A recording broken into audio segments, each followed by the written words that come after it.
at Bernstein.com.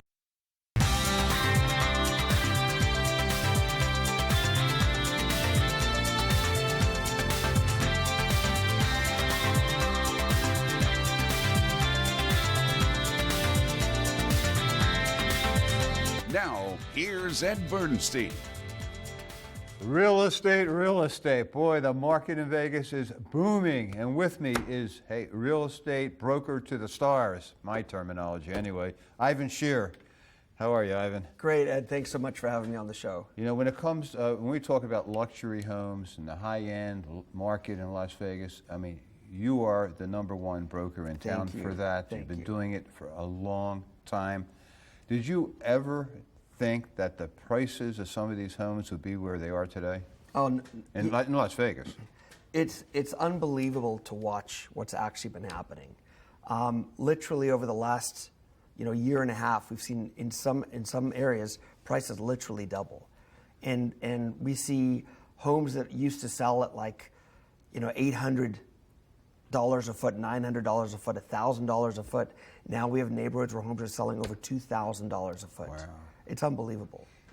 So when you say it's doubled like that, is that because, I mean, is it realistic? Is it a normal kind of market, or do you think that Las Vegas is going to, increasing too quickly, or are we just catching up with and in par with the rest of the country? Where do we fall in that measure?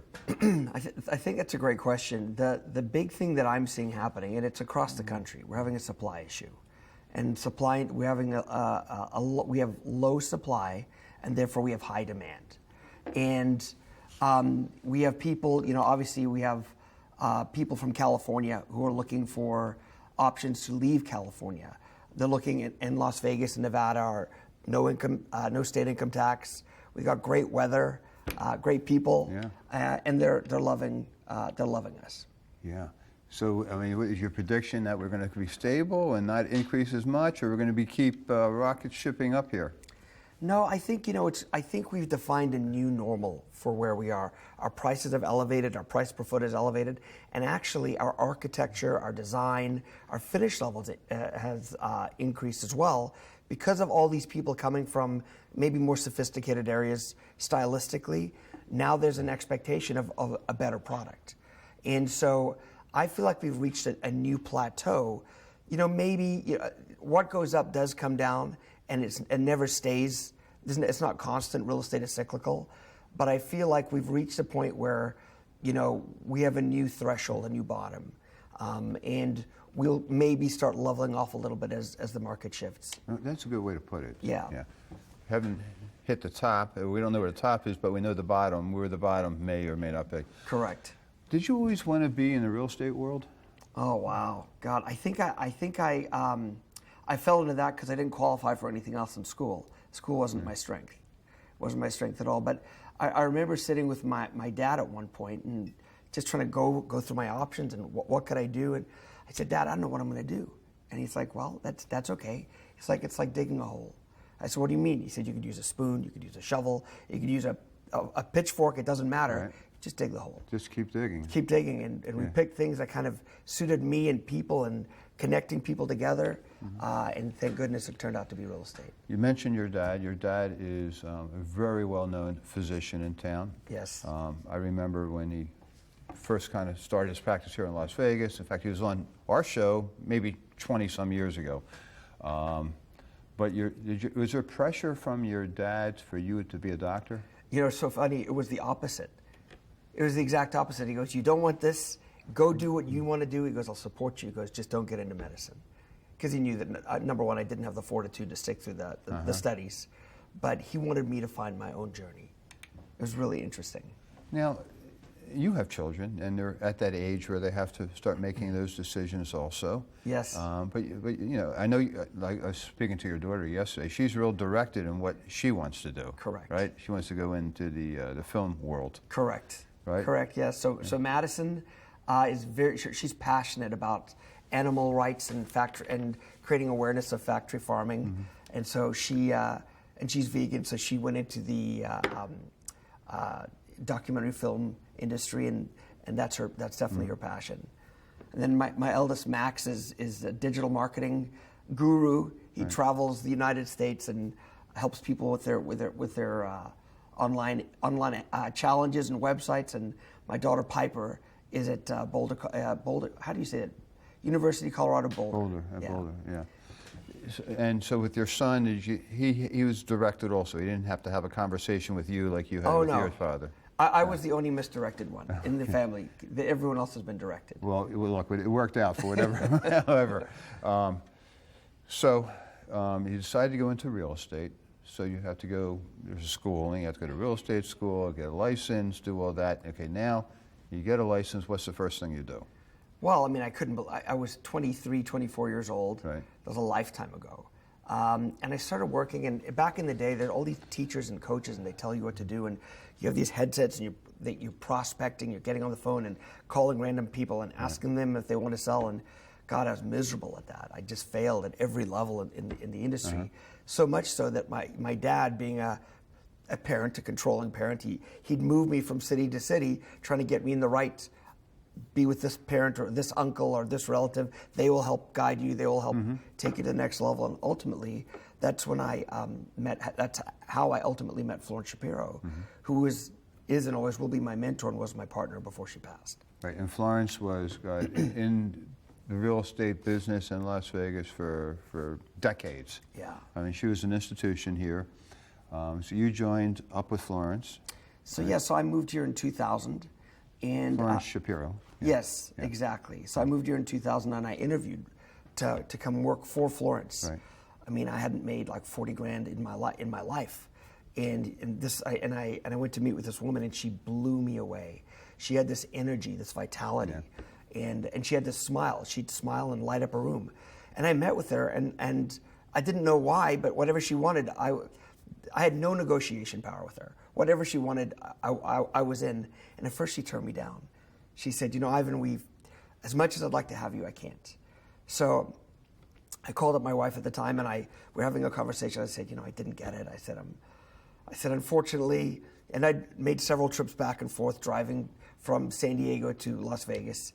And Florence called on the other line. I said, please, I said, just 1 minute. And I clicked over, and she said, we'll make it work. We'll make it work. And that was the beginning of my future. And then, I mean, you then developed a following and a clientele in these very expensive, high-end homes. And over the last 20 or so years, you've sold a big percentage of those homes to whether it be casino owners or entertainers or just wealthy business people.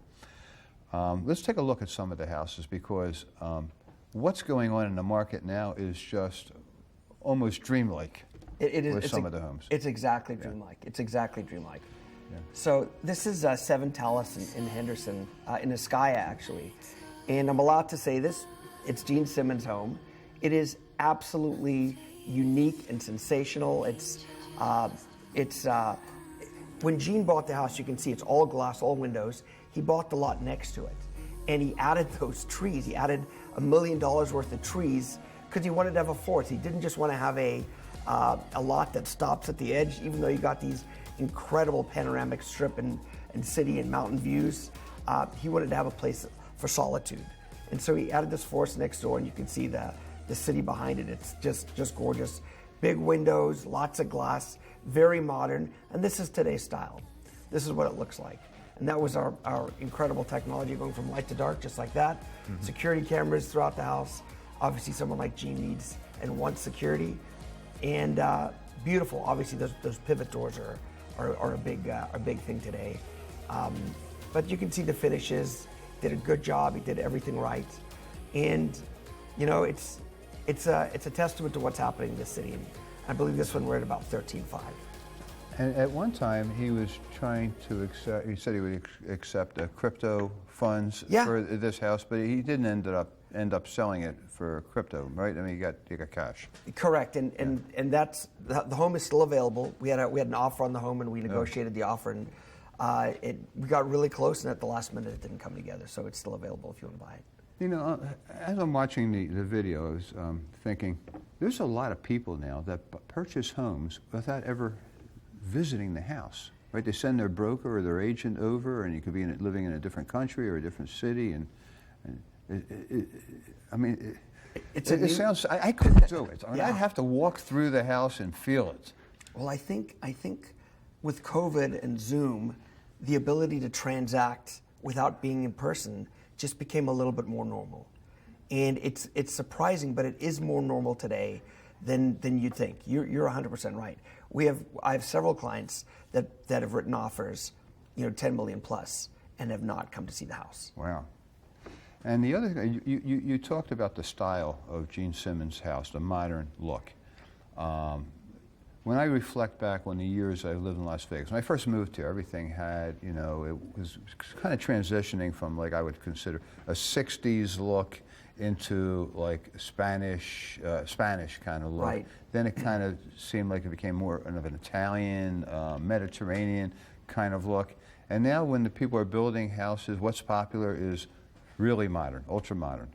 You're getting a mix. It went at one point it was modern and contemporary, and it still is. But now we're starting to see some Santa Barbara. We're starting to see some maybe New York style, San Francisco style, traditional. Not so much Tuscan, not so much of that. The browns and stuff, those kind of colors are kind of disappearing. Right. But as long as it's an authentic style, with either clean lines or the very white walls in the Santa Barbara and the courtyards, those are doing really well. Yeah, this next house, I happened to have been at yesterday. Oh my gosh, yeah. Yes, I know this house is, I understand, the most expensive house for sale ever in Las Vegas. Yeah, it's. I'm not sure if it's ever or not, but I can tell you. And it may be, but I can tell you, there's nothing like this home. I mean, Ed, we were here at an event last night, and you got to walk it and experience it. Inside, I mean, this guy built a dream home. You got a 12-plus car garage, and it's got an elevator lift, so that, not an elevator lift, a car lift, I'm sorry. Yeah. So that, at night, if you're too tired to walk those stairs, and gosh, you just don't want to get out and walk to the elevator, the person elevator, you just drive your car to your elevator, to your car elevator, hit the button, and it takes you to your bedroom. So you roll out of bed, yep, and you can literally just get into your car, come down the elevator, and out the driveway. It's sensational. I mean, all the gadgets and the things that you wish you could do when you were a kid, aside from the slide going into the pool. That's the only thing it didn't have. But other than that, it's got everything. It's got water features. It's got a rock climbing wall. This is like the ultimate man cave here. Yeah, this had all kinds of pool tables and games and card tables and bar. I mean, it was the ultimate man cave. And then you got your gym, and there's an indoor basketball court where I believe I lost a bet there last night. And what's interesting about those stairs that you're looking at is the stairs and the entire lighting system changes colors. You could hit a button, and for Christmas or Hanukkah, it'll change the colors to suit the holidays. Right. It's really kind of forward thinking. The master primary bedroom is unbelievable. That's a hot tub on the second floor balcony, looking over at the Strip. The primary bathroom is ridiculous. It's almost like a spa. You've got an indoor-outdoor component to it, and as you can see, lots of glass and steel. Really, the unique thing that you just saw there is that the lower level is completely different style. It's kind of more rustic and earthy, and different woods and different substances. The theater was fantastic. The theater is ridiculous. It's like, I wish I remembered the dimension of that screen, but I think it's 200 plus inches. Phenomenal. It's got that acoustically treated screen where the speakers come from behind the screen. It's a phenomenal home, 32 million. And believe it or not, we're negotiating an offer on that right now.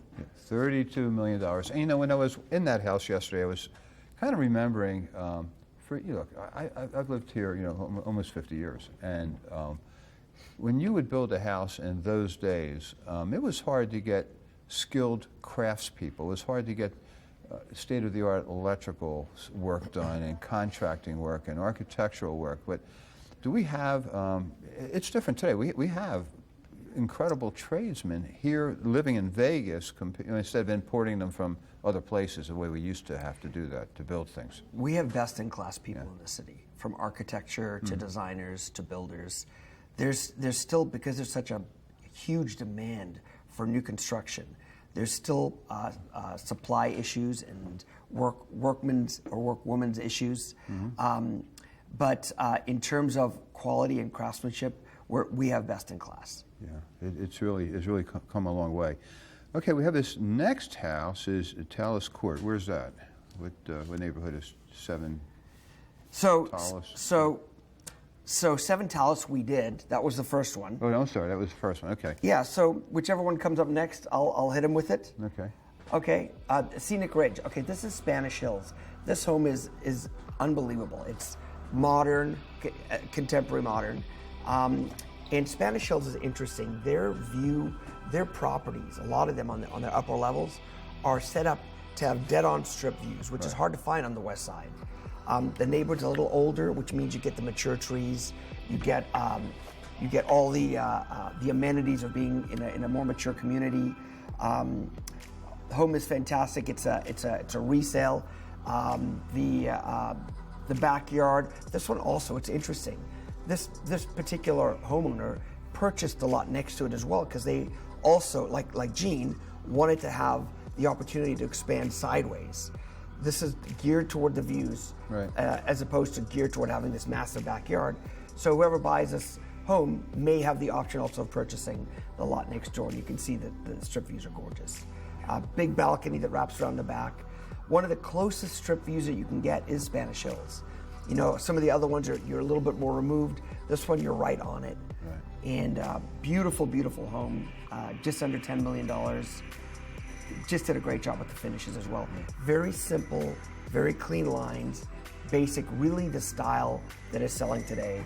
And you can see how the house sits from the back.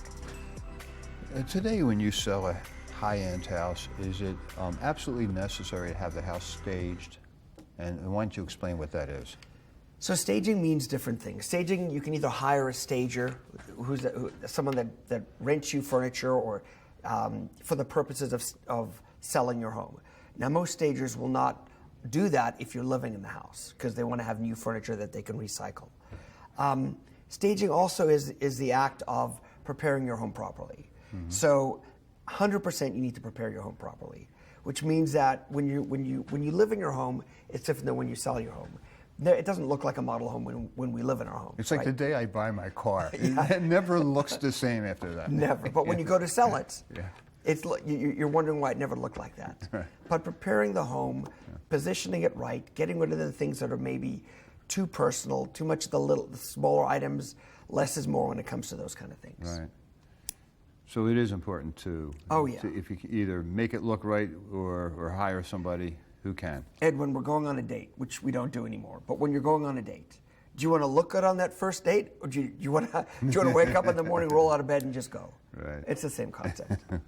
Okay, I think we have another house, another home. Which one do we have? Oh, Stardust. Stardust. Okay, so this is super interesting. This is more of that Santa Barbara style that I was telling you about. And this home's in a neighborhood called the Summit. Beautiful neighborhood. And actually, this neighborhood's redefined luxury in the city. And what I mean by that is, from a price per foot standpoint, it's almost double the next closest neighborhood in terms of pricing and what's being built in there on a price per foot level. I sold a home in this neighborhood last year for about $2,400 a foot. Gorgeous. Country club living, amenitized to live. People buy here in the Summit because of the amenities, because of the fact that its country club is world class. And the Summit's part of a Discovery Land development, which is actually throughout the world. Best in class, most expensive homes, most beautiful amenities. And as you can see, this home I love because it lives as a single story, meaning your primary bedroom's downstairs, your living areas are downstairs. Mm-hmm. Obviously, you step right outside and the pool's there. Beautiful bathtub, and you can see with the tiles, it's decorative. They did a great job. And it's so that's not contemporary. but it sells. This home sold earlier last year as well, and I'm remarketing it. The only thing upstairs is this beautiful loft and then the golf simulation machine. And here you can see the views. It's just gorgeous. The golf course is incredible. And does Summit also have the most expensive lots in town? Most expensive lots, most expensive homes. This one's just over 21 million, I believe. But well thought out, beautifully put together. Wow. So is it frustrating when you're selling all these incredible homes and then you walk into your own home? It inspires me. Okay. And I have to tell you, it's, you know, I have the greatest job in the world. I get to deal with the most interesting people, and I get to see the most incredible properties, not just in Las Vegas but in the world, and I get to meet the architects and the builders, and I get to hear their stories and get a part of their vision, and the designers, and it's honestly, it's a privilege. I'm so fortunate. Is it difficult to, are the owners of these high-end homes, are they more demanding than average home owners? You know, I think not. I think not. I think that they have high level of expectation, but they should. And as long as I keep that in my brain, I mean, if I'm selling a $10 million, $5 million, $3 million home, I'm definitely going to want someone to give it the attention that it deserves. Right. And spend the money on it that it deserves. And you know, we happen to have just a great connection with California, and we get a ton of the buyers that come in. We have so many buyers right now. I mean, the way my team operates is I have a team of 14 of the best agents in the city, and in each of them are on their own. They could do their own thing and be very successful. But we come together as almost like an army to help either represent the seller and help them bring buyers to their home, and oftentimes we bring our own buyers, or to scout out for our clients, our buyers, and help them find some off-market property. Much of our business today is off-market because of the supply issue. Ivan, take me through the most difficult part of what I see your job to be, and that's when you meet with a homeowner who wants to sell their house. And as a homeowner, you want to get the most amount of money for your house. So you want to list your house for the most maximum dollar value you can. You come in as a knowledgeable, seasoned real estate person. You may have a different opinion. How does that work? Is that difficult? It can be. That can be tough. Yeah. I think you have to be transparent but gentle. I do. And there's another challenge as well, because of the fact that it's a competitive market. If I come into you, Ed, and I say, Ed, listen, for your home you can get $8 million for your home. All the next guy or girl needs to say when they come in, get you $9. You get you $9 million. Yeah. And then 6 months later you sell it for 7.5 or whatever it is. Right. But it's a delicate balance. I think transparency is super important. It's either a fit or it's not a fit, and it's not as difficult as it sounds because the numbers speak for themselves.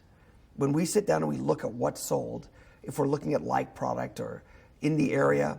I know everyone believes that their home is the best home, and it's not this is my home, which is different, which I guess is truth to that.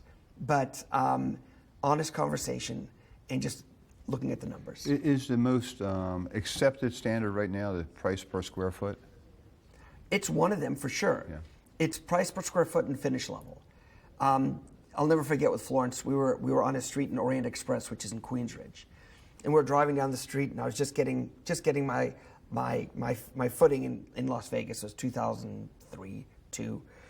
And on one side of the house there was a 10,000 square foot home. One side of the street there was a 10,000 square foot home, and that home sold for $3 million. On the other side of the street, Florence was pointing out to me and teaching me there was another 10,000 square foot home that sold for $6.5 million.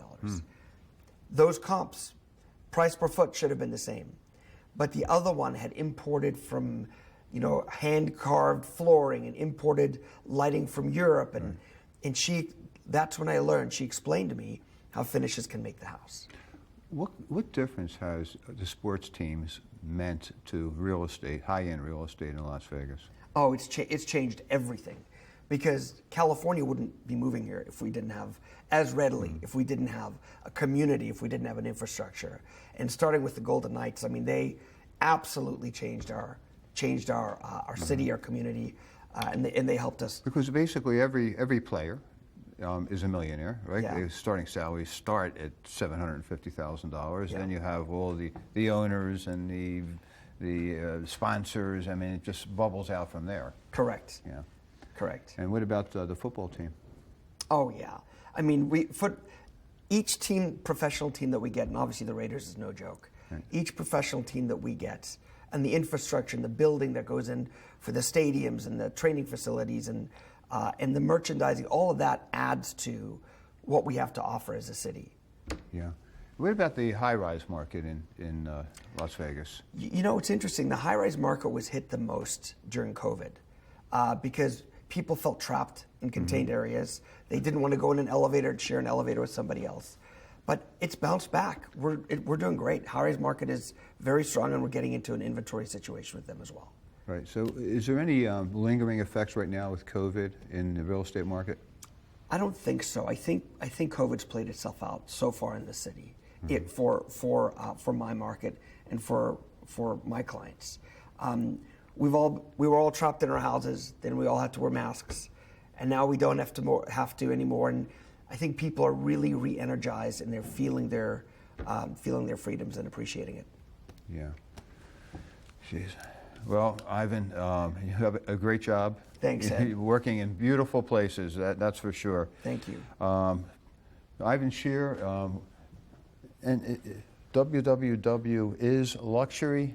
That's it. Isluxury.com. Isluxury.com. And it is luxury.com, I'll tell you. I mean, you talk about lifestyles of the rich and famous. Any one of these houses, could have been a showcase on that show 10, 15 years ago. Absolutely. Yeah. Our market's completely changed. It's phenomenal. Okay. Thank you much, Ivan. Ed, thank you. And we'll see you next week.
There are more and more trucks on the road, and there are so many more accidents. If you or your loved ones have been injured in a truck accident, you need to call me. Enough said. Call Ed. EdBernstein.com.